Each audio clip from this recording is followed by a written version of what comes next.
Naong tai, sponsor rugi.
Teman-teman, baru saja tadi kalian sudah menyaksikan sebuah video lawas, yaitu Theodorus Ginting yang sangat sombong dalam perannya itu.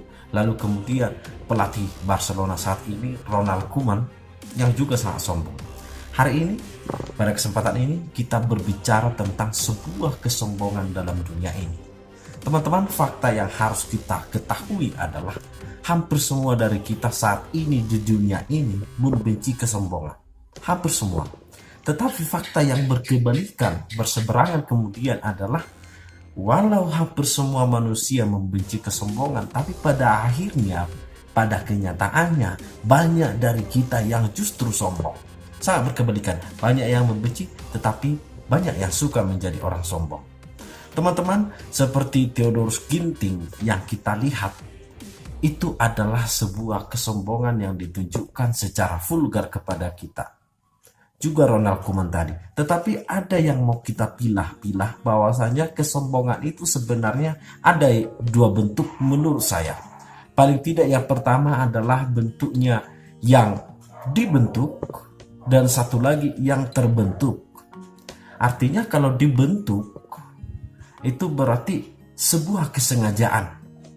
Inilah kesombongan, sebuah kesengajaan, kesombongan yang disengaja, motifnya banyak.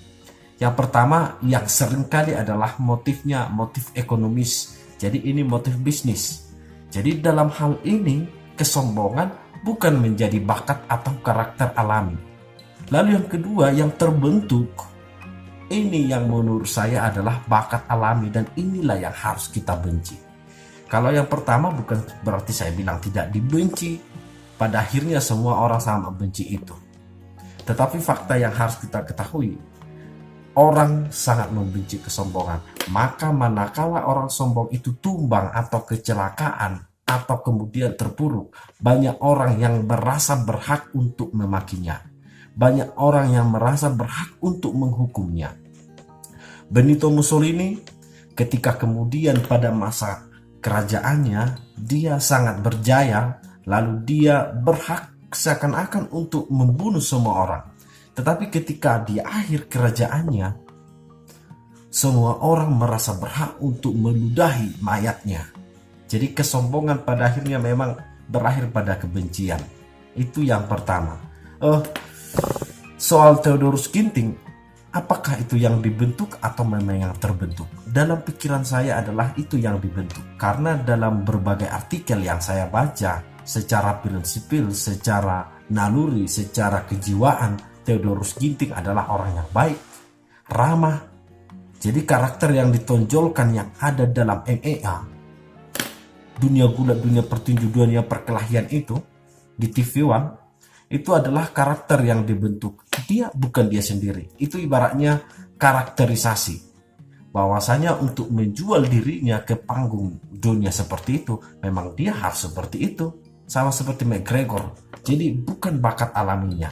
Tetapi penonton tidak terlalu melihat bagaimana keseharian Theodorus Ginting.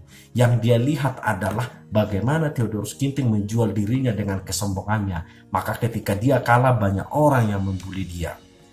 Tidak sedikit juga sebenarnya yang membela bahwasanya orang salah tafsir bahwasanya Theodorus Ginting sebenarnya orang yang baik. Tetapi persepsi orang ketika dia bertanding, karakter itu yang dilihat. Jadi pada dasarnya Theodorus Ginting bukan sombong, tetapi di dalam permainan, di dalam karakternya untuk menjual, karena itu adalah bagian dari bisnis, bagian dari ekonomis, cara dia menjual dirinya, bahkan itu mungkin yang disuruh menjadi karakternya oleh dunia olahraga itu, maka dia akhirnya menjadi sombong di dalam dunia televisi. Tetapi pada dunia keseharian, dia tidak sombong. Tetapi orang yang menghakimi Theodorus Ginting kemudian adalah bukan orang yang mengenal dia dalam kesehariannya, tetapi orang yang mengenalnya secara tontonan. Maka ketika Theodorus Ginting kalah, banyak orang yang membulinya. Banyak sekali orang yang membulinya. Kita seperti merindukan bahwasanya kesombongan harus berakhir dengan seperti itu. Yang kedua yang baru-baru ini adalah Ronald Koeman. Ronald Koeman ini adalah sepertinya kesombongan yang bukan dibentuk, tetapi memang terbentuk bawaan lahir, barangkali begitu. Banyak sekali orang seperti itu. Ronald Koeman adalah masa lalunya dia termasuk Dream Team di Barcelona. Dream Team sebagai pemain. Sebagai pelatih dia juga sangat terkenal dan dikagumi. Maka ketika dia kemudian diboyong ke Barcelona, dia merasa bahwa dia masih sangat berkuasa.